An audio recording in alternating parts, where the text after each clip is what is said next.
Capítulo 6. Por que a comunidade não espiritual não é espiritual? Nossa vida é cheia de aflições, relacionamentos rompidos, promessas quebradas, expectativas frustradas. Como podemos viver em meio a tantas aflições sem ficar amargurados e ressentidos? Se não voltando sempre para a fiel presença de Deus em nossas vidas? Henry Nouwen. Comunidade é um lugar de sofrimento, da morte do ego. Na comunidade, sacrificamos a independência e a falsa segurança de viver trancados. Só podemos viver essa dor se tivermos a convicção de que para nós viver a comunidade é nossa resposta a um chamado de Deus. Se não temos essa certeza, não conseguimos permanecer em comunidade. Jan Vanier. Uma importante razão para eu escrever esse livro é minha crescente convicção de que toda mudança substancial depende de as pessoas vivenciarem determinado tipo de relacionamento. Numa viagem recente, um amigo foi se encontrar comigo para passarmos algumas horas juntos. Um ano antes, havíamos passado 2 dias nas Montanhas Rochosas. Naquela noite celebramos outro bom momento de amizade. Falei com ele pelo telefone alguns minutos atrás. Lembramos-nos da última vez em que nos encontramos. Comentei durante a maior parte do tempo que passamos juntos naquela noite, senti-me absolutamente natural na conversa. Eu não tentava ajudar, não fiz esforço nenhum, mas silenciosamente confiei no Espírito Santo, crendo que ele estimularia minha mente e minhas paixões, partilhando o que eu sentia de mais vivo. Meu amigo me contou um problema que enfrentava com a irritação e a irritabilidade. Amigos e colegas muitas vezes o irritam, e ele tenta ou expressar a irritação ou ocultá-la. Lembro-me bem de suas palavras. Tenho certeza de que isso tem alguma coisa a ver com meu pai. Até hoje, ele sempre me diz o que fazer, como se eu não tivesse cabeça para pensar. Mas eu já me aborreci demais com isso. Não tenho mais muita energia para discutir o assunto.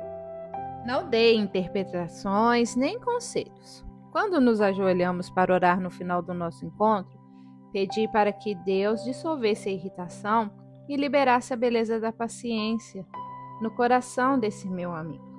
Ele me contou pelo telefone minutos atrás que as palavras da minha oração haviam permanecido com ele, e desde então, quando se irrita, percebe o quanto quer que a raiva diminua e que a paciência flua. E isso vem de fato acontecendo. Não vejo nada de inteligente nem de profissional em nossa conversa, mas percebo sim a presença do Espírito Santo. Aceitei meu amigo com sua irritação.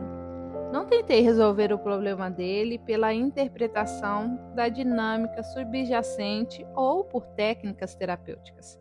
Acreditei nele e no poder do Espírito de Deus para liberar o que eu já sabia que estava no seu coração.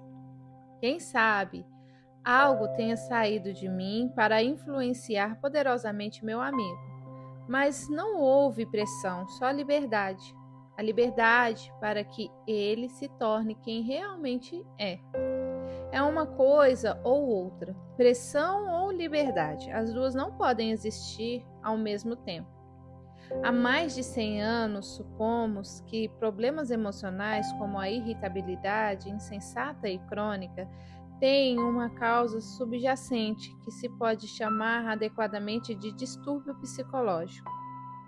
É necessário que um especialista trate esse distúrbio, assim como um cirurgião experiente sabe o que procurar num organismo que apresente diversos sintomas e sabe como extirpar a doença. Era isso que pensávamos. Algumas pessoas, inclusive eu, estão passando a acreditar em algo bem diferente. E inúmeras pesquisas psicológicas vêm apontando na direção que seguimos. A pessoa que se relaciona bem, isso, logicamente, requer definição. está mais apta para promover mudanças significativas do que um profissional que faz terapia com um paciente aplicando uma série de técnicas clínicas baseadas em engenhosas teorias de patologia, diagnóstico e tratamento. Creio nessa postura porque creio que a raiz de toda a tribulação humana, não relacionada a problemas médicos, é, na realidade, um problema espiritual, uma desconexão de Deus que gera desconexão de si mesmo e dos outros. Essa desconexão consiste na determinação de cuidar de si mesmo em face de um mundo decepcionante e às vezes agressivo. Concluímos que ninguém quer o melhor para nós de coração. Isso é descrença. A resolução de cuidar de si mesmo, isso se chama rebelião. Quebra a comunhão com Deus e com os outros e implica a violação de nossa natureza, pois fomos criados para ser doadores, desconexão do ego. Pior, isso nos afasta dos recursos de que precisamos para viver, os quais Deus e outros infundem em nós, e que só nos são dados quando estamos conectados de modo aberto, vulnerável e confiante. Simplesmente não acreditamos num Deus tão intrinsecamente bom que seu compromisso de ser plenamente Deus equivale ao compromisso de ser muito bom conosco. Quando ele nos diz que está em busca de sua própria glória e que vai glorificar-se dando a conhecer quem ele é, podemos ficar descansados. E mais ou menos como um pai rico e generoso que declara sua intenção de revelar seu verdadeiro caráter. Sabemos que não seremos enrolados, isso é, se somos de fato seus herdeiros. Quando Jane Vanner afirma que comunidade é o lugar onde o ego morre, para mim ele quer dizer que nossa determinação de não confiar totalmente em ninguém precisa morrer e ser submetida por uma ávida disposição de receber o que há de melhor nos outros e dar o que há de melhor em nós. Isso só acontece quando as pessoas se sentem amadas, seguras o suficiente para reconhecer sua dependência, confiantes o suficiente para desfrutar daquilo que outra pessoa lhe dá e corajoso o bastante para oferecer aos outros aquilo que elas realmente são. É um risco. Uma grande amiga minha entregou o coração a um homem que sempre se mostrava arredio. Ele acabou abandonando-a. Hoje ela tem enormes dificuldades para até mesmo imaginar a possibilidade de entregar o coração de novo. É forte a tentação de aceitar um relacionamento físico com um homem que não quer nada além disso. Será que essa minha amiga precisa fazer terapia para resolver o assunto? Ou será que não seria mais útil alguns amigos espirituais, pessoas que a aceitassem com toda a sua confusão, ressentimento e pavor, que acreditassem tranquilamente que há algo mais no coração dela? Quem sabe também fosse útil um orientador espiritual que pudesse ajudá-la a examinar cuidadosamente as poderosas experiências da carne que a rejeição dela nutriu. Não sei dizer o que um terapeuta, no sentido tradicional da palavra, poderia fazer. Tenho encontrado dificuldades para conceber uma razão para treinar psicoterapeutas ou conselheiros. O programa de mestrado em aconselhamento em que leciono deu uma forte guinada rumo a um modelo de transformação pessoal por intermédio da formação espiritual. Nossa prioridade é transformar os alunos em amigos espirituais e orientadores espirituais. Talvez não seja exagero dizer que a razão da grande procura por terapeutas é a existência de tão poucos amigos espirituais e orientadores espirituais. No livro Successful Psychotherapy, A Caring Living Relationship, Psicoterapia Bem-Sucedida, uma relação carinhosa viva, Os psicólogos C.A. Patterson e Susan Hilder admitem que a psicoterapia vive em caos. A solução que propõe vale uma análise mais profunda. A terapia profissional sugere, os autores, deve abandonar toda a esperança de identificar distúrbio diagnosticáveis e de conceber programas técnicos de tratamento. Em vez disso, o fundamental é atentar a uma ideia simples, mas profunda, de que a essência de toda psicoterapia bem-sucedida é o amor. Eles chegam a sugerir que seu livro poderia muito bem ter recebido o seguinte título: Psicoterapia, a compra do amor? Eu sinceramente concordo com a ideia de que quando os terapeutas alcançam bons resultados, e muitos fazem, é porque são bons amantes no sentido pessoal dessa palavra, e não especialistas. Mas a ideia de comprar amor me incomoda. Amor comprado mais parece um oxímoro que se pode comprar ou conquistar por quaisquer meios, e não é amor. Pode até ser uma imitação muito parecida que por algum tempo dê a impressão de gerar os mesmos resultados, mas somente o amor genuíno, que não pode ser comprado, faz o que precisa ser feito na alma humana. Patterson e Hilder citam Jerome Frank, um nome importante no campo da pesquisa terapêutica. O sucesso na terapia depende da capacidade do terapeuta de comunicar ao paciente que ele se importa com sua situação, que tem competência para ajudar e que não tem nenhuma intenção escusa. Mas o que é que esse relacionamento terapêutico pretende curar? As raízes dos problemas psicológicos e dos conflitos pessoais têm a ver com o relacionamento das pessoas com Deus. Quando esse relacionamento é ruim, reflete inimizades, suspeita, desconfiança, ficamos irritados, aterrorizados e solitários, e, portanto, desesperadamente determinados a nos manter seguros no mundo inseguro. E isso é algo que não podemos fazer. Se é isso que exige a atenção terapêutica, se é a atenção terapêutica em um relacionamento de amor, sabedoria e integridade, então a terapia bem-sucedida consiste num tipo de relacionamento que a comunidade espiritual é capaz de prover, pois é singular e intencionalmente dotada para isso. Porque então recorremos aos profissionais. As pessoas espirituais amam, elas têm sabedoria para perceber qualquer coisa que obstrua a ação do Espírito Santo. E suas motivações não são egoístas. Vivem com o intuito de fazer progredir o reino para a glória de Deus. Mas comunidade espiritual é uma coisa rara. É por isso que temos profissionais. E em vez de identificar nossa carência de comunidade espiritual como um enorme problema à espera de atenção, temos tentado resolver nossos problemas dentro de uma comunidade não espiritual. Ao agir assim, só oferecemos relacionamentos sociáveis, cooperativos, consoladores, acolhedores e conformadores às pessoas vitimizadas pelos conflitos.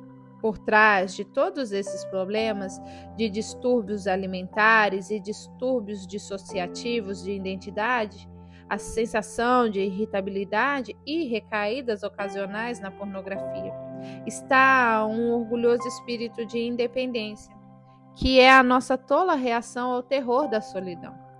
É um mau espírito que somente um bom espírito pode substituir. Quando isso estiver mais claramente compreendido, talvez se agite em nós outra vez o desejo de ver a palavra igreja definida como comunidade espiritual.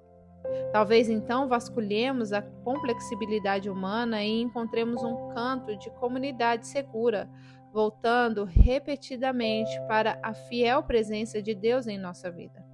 Talvez, em meio a todas as querelas e todos os sofrimentos, ouçamos o chamado divino para que permaneçamos em comunidade, até que nos tornemos amigos e orientadores espirituais. Convido agora o leitor a examinar comigo a comunidade conflituosa, algo com que todos nós vemos obrigados a lidar. Depois analisaremos mais brevemente os 5 tipos de relacionamentos que a comunidade não espiritual oferece como resposta. A comunidade conflituosa. Minha intenção ao discutir o conflito é defender uma só ideia. O conflito é um problema que somente a comunidade espiritual pode resolver. Vejam primeiro a inspirada e acurada compreensão do apóstolo Tiago sobre o porquê da existência do conflito.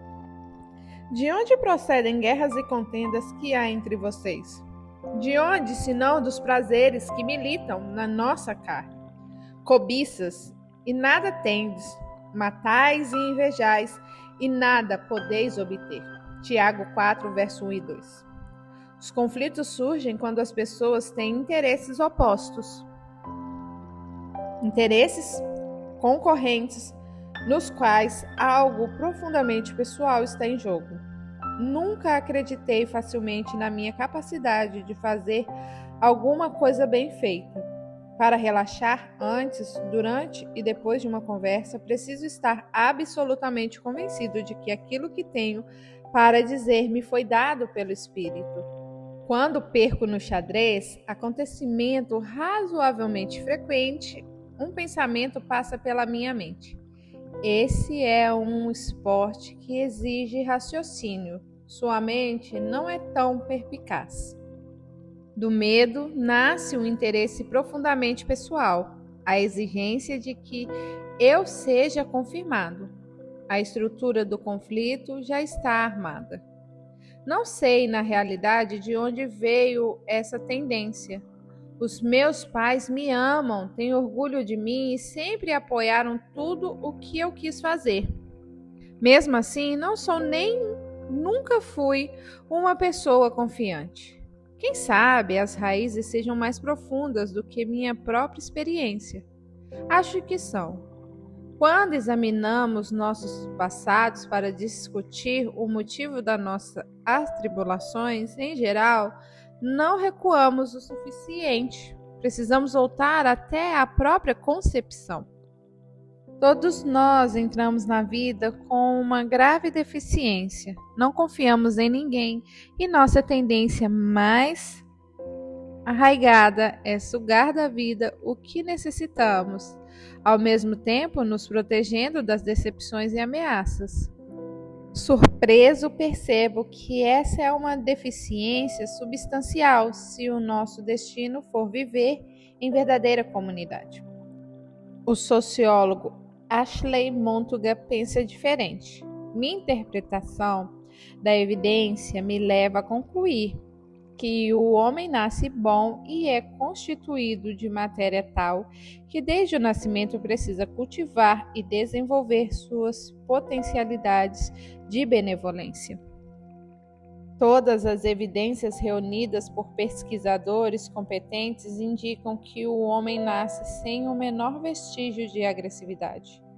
Se somos produto do acaso evolutivo e podemos, portanto, justificar a espécie de individualismo que preconiza a sobrevivência do mais apto, então suponho que a necessidade de desenvolver nosso potencial pode ser considerada adaptativa. Mas se uma trindade de pessoas nos criou para que desfrutássemos de uma comunidade espiritual, então o autodesenvolvimento como um impulso primário é, na verdade, agressivo. Representa a determinação de usar o outro para o seu bem-estar, pois para mim isso vale mais do que o bem-estar do outro. Num mundo fundamentalmente relacional, é difícil entender como isso pode deixar de ser encarado como egoísmo. A psicóloga Charlotte Huller descobriu que há evidências de uma orientação primária rumo à realidade, no qual o bebê encontra como uma expectativa de boas coisas para descobrir. Só quando essa realidade parece nociva ou insuportável é que a reação passa a ser de retraimento e defesa. Mas a realidade é boa, porque satisfaz o bebê.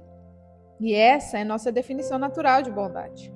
Algo que nos faz sentir imediatamente bem, quando a realidade não satisfaz.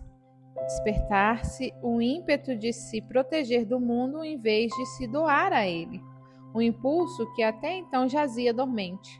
Esse ímpeto me parece um grave impedimento ao bom relacionamento, cujo exemplo está na Trindade. E Abraham Maslow, famoso pelo seu modelo de hierarquia de necessidade, declara que o ódio, a inveja e a hostilidade são adquiridos. Peterson e Herod, depois de citar essas reconhecidas autoridades, conclui que não há instinto de agressão que busque expressão ou vazão sem provocação ou sem vínculo com as circunstâncias. São cada vez mais numerosos os psicólogos, especialmente aqueles associados à terceira corrente da psicologia, o movimento do potencial humano oposto. A primeira corrente, a psicanálise, e a segunda, o behaviorismo, que acreditam que o principal impulso motivador da natureza humana é a autorrealização. E isso se define como a tendência básica da preservação e da acentuação do ego. Acho que isso é verdade. Acho que somos naturalmente determinados a proteger e desenvolver nosso ego, mas considero isso um problema. Esses psicólogos acreditam que é uma coisa boa, eu acho ruim.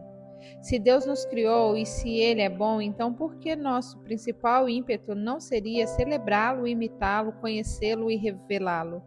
Pelo modo como nos relacionamos, como a pessoa mais amorosa e maravilhosa de todo o mundo, porque nós nos preocupamos tanto com nós mesmos. Se Deus existe e é quem alega ser, então esse ímpeto primário de autorrealização é uma prova de que algo está errado na natureza humana. Não é algo a acatar, é algo com que devemos nos preocupar. A teologia bíblica da queda concorda que as pessoas buscam sua autorrealização desejando segurança e sensação de importância.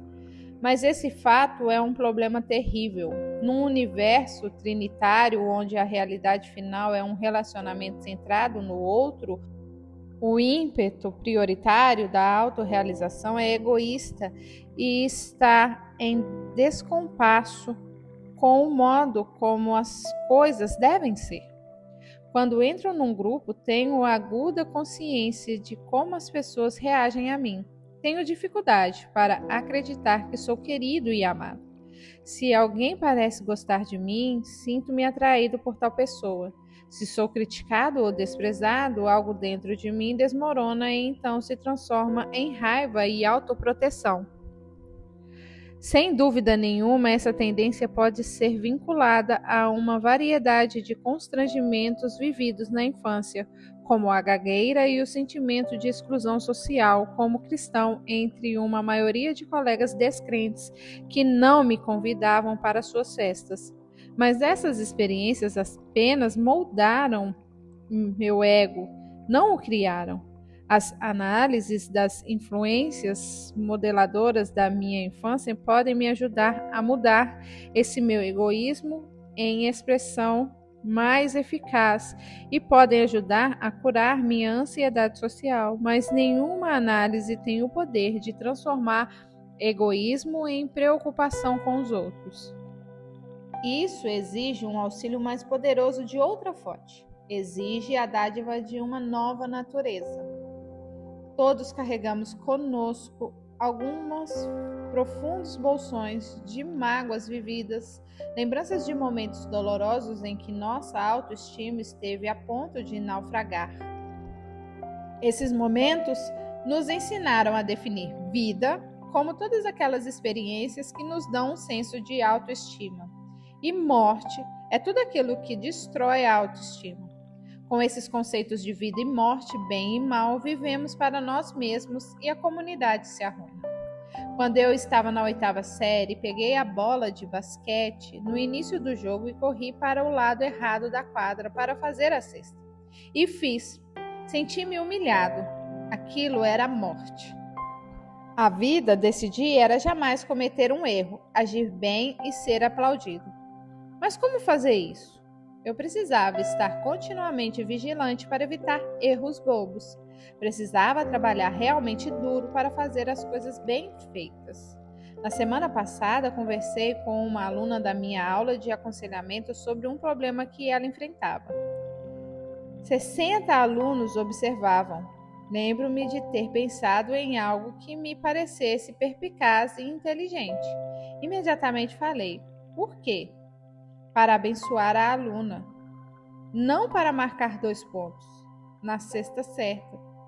Gostei dos murmúrios que circularam pela sala. De onde ele tirou todo esse conhecimento? Ele é bom mesmo.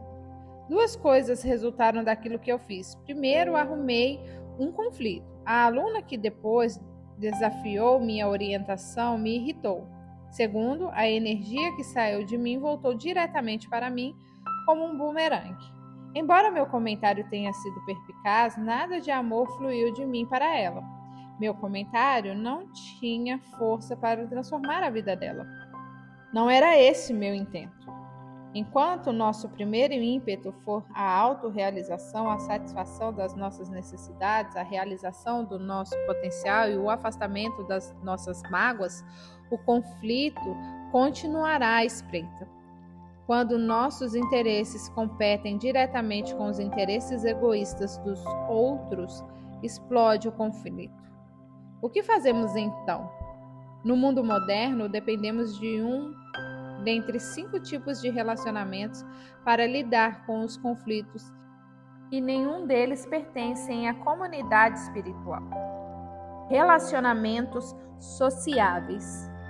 É bom desfrutar de tudo o que é desfrutável no outro. Isso é a legítima sociabilidade. Não é bom se manter distante do outro para evitar o choque de interesse contrário. Desfrutar do outro, mas recusar uma aproximação maior para não arriscar o conflito. Isso é civilidade defensiva. É sociabilismo ilegítimo. Não quero que pensem que estou sugerindo que devemos atrair os conflitos, dizendo sinceramente o que pensamos. Nunca seremos livremente tudo o que somos enquanto não chegarmos ao céu. Sugiro assim que devamos reconhecer o conflito imediatamente e perceber que sua origem pode estar em nós. Talvez estejamos aceitando de maneira passiva a tendência de nos preservar e aprimorar, perdendo a oportunidade de exprimir o que há de mais profundo em nós como pessoas espirituais. A sociabilidade não provê cura para o conflito, simplesmente o oculta. Relacionamentos cooperativos. Às vezes passamos da sociabilidade à cooperação. Trabalhamos juntos em projetos que possibilitem direcionar nossos interesses egoístas para atos aparentemente bons. Conheço bem um conselho de presbiterianos que considera que sua missão fundamental é gerenciar os negócios da igreja. Os presbitérios falam de sua responsabilidade de pastorear o rebanho, mas dedicam pouco tempo a essa missão. Gerenciar os negócios da igreja é uma tarefa importante. Certamente é algo que faz surgir ideias concorrentes a respeito da melhor maneira de fazê-lo. Mas, no caso desses conselhos, os interesses raramente são fortemente pessoais. Acho que se eles se envolvessem na vida das pessoas como pastores, isso despertaria interesse mais importante. Por exemplo, trabalhar com um casal pode levar os presbíteros a examinar os conflitos de seus casamentos. Se eles trabalharem bem, isso com certeza acontecerá. O gerenciamento dos negócios mantém esses presbíteros numa posição segura enquanto fazem coisas boas. Desse modo, se evita o conflito, pelo menos do tipo que requer graça abundante para a solução. Relacionamentos consoladores. C.S. Lewis disse certa vez a uma turma de formandos da Universidade de Cambridge que eles não enfrentariam maior tentação do que o ímpeto de criar uma comunidade na forma de um círculo interno, a qual era especial por excluir os outros. Quando entramos em atrito com o Beto, é um consolo encontrar outra pessoa que também não gosta lá muito dele. Então, formamos um círculo interno. É uma comunidade de duas pessoas que excluem o Beto. Algo lá no fundo de nós se sente justificado ao desprezar o Beto, encontrando consolo na companhia de alguém que sente a mesma coisa. Temos um senso de identificação com isso porque não nos identificamos com aquilo e por desfrutar da companhia de pessoas que também não se identificam com aquilo. Uma maneira mais óbvia de relacionamento consolador se desenvolve quando um amigo se assume a tarefa de nos ajudar a nos sentirmos melhor com nós mesmos. Essa se torna a maior prioridade desse amigo. Porém, isso em nada lembra a resposta de Nosso Senhor a Pedro. Ele o chamou de Satanás e mandou o apóstolo recuar. Mateus 16, 23. Os pastores, às vezes, dizem aquilo que os ávidos ouvidos da congregação querem ouvir. As prostitutas fazem aquilo que seus clientes desejam. Não há, na verdade, muita diferença. Em todos esses casos, o objetivo é consolar. Relacionamentos aconselhadores. Trabalhei duro durante anos como conselheiro, tentando compreender as pessoas. Por que essa adolescente parou de comer? Qual a relação entre violência na infância e o problema atual de múltiplas personalidades? Será que a obsessão do meu cliente com o sexo surgiu de um relacionamento difícil com o pai, que o fez sentir-se inadequado para se relacionar com sua esposa de uma maneira sexualmente madura? E o que eu posso fazer a respeito? Qual o tratamento mais eficaz que posso oferecer como profissional? Essas são as perguntas que a maioria dos conselheiros fazem. Talvez sejam as perguntas erradas. Eu acho que são mesmo. Analisar causas subjacentes é trabalhar com a dinâmica psicológica criada por passados problemáticos. São tentativas de liberar tendências egoístas de uma maneira mais adequada. Em linguagem bíblica, significa pouco mais que reorganizar ou socializar a carne. Os conselheiros que trabalham com a energia natural da pessoa para promover uma vida mais saudável deixam de aproveitar a energia sobrenatural que o Espírito infundiu na alma humana. Qualquer melhora que ocorra não será animada pelo Espírito, não representa um movimento rumo a Cristo e a maturidade espiritual e não prepara a pessoa para contribuir com uma comunidade espiritual. Relacionamentos conformadores. Como tantas outras pessoas, sempre senti uma forte pressão para me pôr à altura de certos parâmetros. Logicamente, sei que não preciso ser perfeito para ser salvo. É a perfeição de Cristo que conquista para mim um lugar no céu. Ainda assim, muitas vezes acho, e com razão, que devo fazer melhor. Sei que a justificação é uma dádiva, mas a santificação parece algo conquistado. E assim que pensam muitos cristãos. Os relacionamentos conformadores se fundam nesse pressuposto. Eles oferecem a oportunidade de aplicar princípios bíblicos em nossa vida para nos ajudar a nos esforçarmos, mas para fazer melhor.